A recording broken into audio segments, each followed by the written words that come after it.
PM 회사를 통해서 건물을 진행하다가 찾아오는 경우는 뭐냐면 가이드라인을 제시해 주는 게 아니라 매번 그냥 정보의 전달 이렇게 하는 이유가 있어.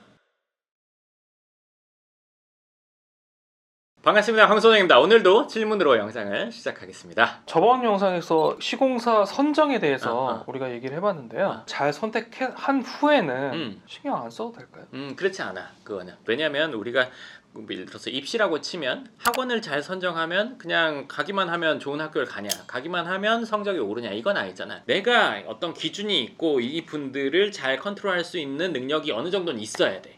이게 아주 쉬운 예로 내가 예전에 친구네 집에 놀러 갔는데 그 친구네 집은 이제 뭐 청소해주는 분이 계셔. 나는 이제 어딜 가면 이제 구석구석 좀 보거든. 그러니까 예를 들어 다 열어본다는 게 아니라 이렇게 둘러보더라도 여기저기를 보게 된단 말이야. 근데 네네. 선반 위에 키 높이 살짝 위에 이런 데는 막 먼지가 있는 거야. 근데 내가 그냥 넌지시 물어봤어. 그 청소하시는 분 잘 하시냐고. 그랬더니 오래됐고 잘 하신다는 거야. 근데 그렇게 돼 있더라고. 그래서 아, 이것도 청소를 잘하는 분이라도 이런 것도 해주세요 해야 하는 거지. 그렇지 않으면 잘 안 보는 것은 안 한다는 거지.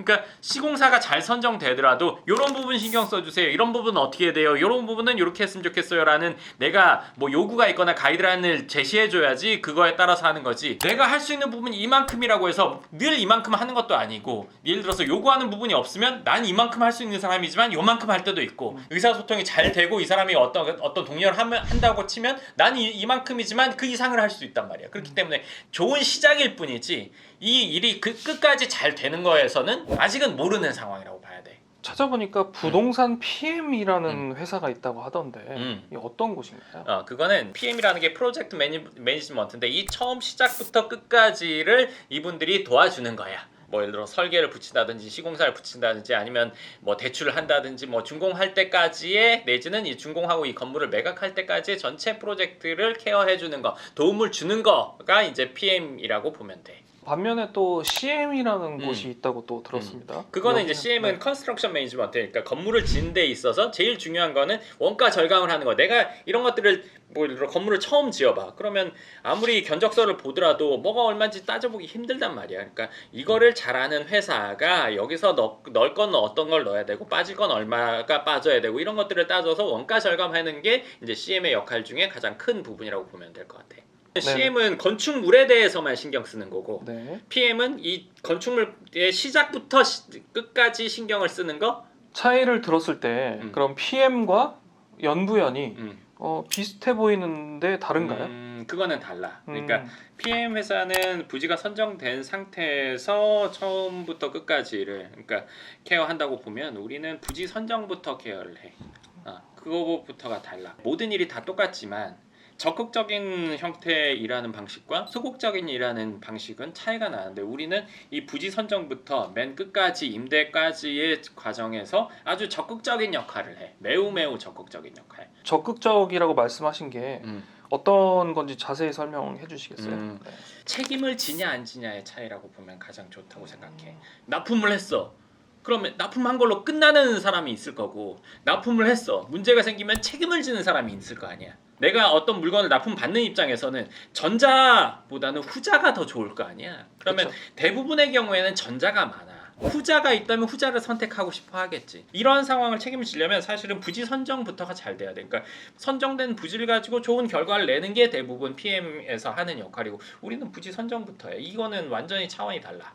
좋은 부지를 찾고 선정하는 거 이게 아주 사실은 부동산은 난 핵심이라고 생각을 해. PM을 해서 일을 진행하다가 찾아오시는 분들도 있단 말이야. 그러면 PM 회사를 통해서 건물을 진행하다가 찾아오는 경우는 뭐냐면 가이드라인을 제시해 주는 게 아니라 매번 그냥 정보의 전달 이런 데가 있는데 어떻게 하실래요? 묻는 거야. 난 잘 모르는데 여기서 적극적으로 이런 게 낫고 저런 게 낫고 어쩌고저쩌고 해야 되는데 민원 이런 게 있는데 어떻게 할까요? 를 물어보는 거야. 그럼 이 사람은 내가 안 경험해 봐서 이분들에게 의뢰를 한 건데 여기서는 전달자의 역할만 하는 거야. 그럼 내가 너무너무 답답하겠지. 그럼 물어보면 이런 것도 괜찮고 저런 것도 괜찮고 애매하게 답을 해. 이렇게 하는 이유가 있어. 책임지지 않으려고. 답답함은 좀 덜 할 수는 있겠지만 결국 책임은 본인이 다지는 형태가 되는 거야. 그러니까 내가 PM을 하면 알아서 어느 정도는 해줄 줄 알았는데 그런 것들이 안 돼서 답답하다. 내가 아주 예전에 프랜차이즈 식당을 해봤단 말이야.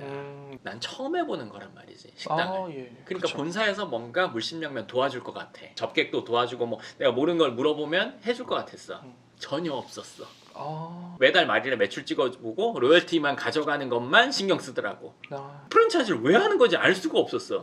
배신감을 느꼈거든, 솔직히 말하면. 근데 이 PM을 하면서도 이런 형태로 하는 회사들이 있더라고. 물론 모든 회사가 오늘 내가 말한 것처럼 그렇지도 않아. 괜찮은 회사들도 분명히 있을 거야. 근데 안 그런 경우를 내가 많이 봐서 오늘 얘기를 하는 거고, 내가 모르니까 어쨌건 도움을 받으려고 했어. 내 건물을 어쨌건 짓는 거니까 이 회사를 통해서 여기가 많은 부분을 도와주고 나는 좀 편하게 할 거야 라는 마음이 없어야 돼. 내가 적극적으로 다 해야 돼. 알아보고 찾아보고 하는 거를 적극적으로 하면서 내가 이 사람들과 이 회사와 응대할 수 있을 정도의 지식을 갖추는 수밖에 없어. 그렇지 않으면 결국 내가 끌려다니다가 내가 혼자 하는 것과 비슷한 결과를 돈은 내고 같은 결과를 얻는 경우라고 볼 수 있다고 봐. 자기가 또 공부를 해야 돼. 본인이 가이드라인이 없으면 아무것도 안 돼. 내가 열심히 하지 않으면 성적이 안 오르는 것과 똑같아. 답을 알고 시험 보지 않는 이상 그거와 마찬가지야. 돈만 내면 알아서 해주겠거니라는 거는 이 건축하는 부분에서는 난 없다고 생각해. 그러면은 연보연만의 시스템이 있다면 내가 하는 거는 이런 것들을 한다고 하는 것들은 많아. 부산까지 뛰어갈 수 있어. 말은 할 수 있잖아.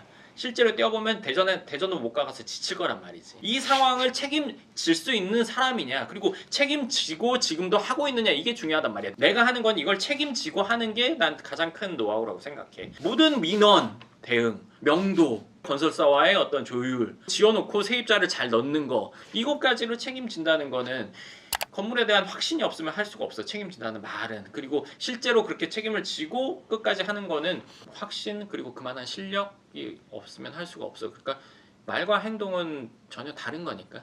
지금도 현장이 많기 때문에 문제는 계속 있어. 생기면 해결하고 생기면 해결하고 하는 게 내가 하는 일이야. 그중에 해결이 안 된 문제가 있지 않냐? 없어. 그리고 앞으로도 없을 거야. 그러면 어떻게 그렇게 확신을 하시는지? 왜냐하면 지금까지 일을 진행하면서 생겼던 문제들이라는 게 있을 거 아니야. 네네. 그러면 애초에 해결이 되는 문제가 있고 안 되는 문제가 있다는 건 난 안단 말이야. 예를 들어 해결이 안 되는 문제야. 근데 내가 그거를 간과하고 그냥 진행했을 때는 이건 문제가 해결이 안 되고 문제가 커져버리겠지. 그런 걸 일단 안 건드려. 눈앞에 있는 득을 보기 위해서 저거는 문제가 될 수 있는데 당장 득을 보겠다 하고 그걸 덤벼들진 않아, 절대로. 나는 그런 걸 안 해서 지금까지 해결 안 되는 문제가 없었지만 내 주위에서 보거나 상담 오는 분들이 해결 안 되는 문제를 처음에 그걸 모르고 시작했다가 문제가 돼가지고 지금까지 곤란한 상황들 난 많이 봤단 말이야. 그럼 애초에 해결 안 된 문제는 안 시작해. 진행을 해봐야 아는 경우가 많지만 나는 그런 것들을 많이 진행을 해봤기 때문에 맞다 안 맞다를 판단을 하는 거지. 그리고 어떤 문제가 일어났어. 사실 부동산에서 문제는 돈으로 귀결돼. 민원이야 아니면 명도야. 그거는 최종적으로는 얼마로 귀결이 돼.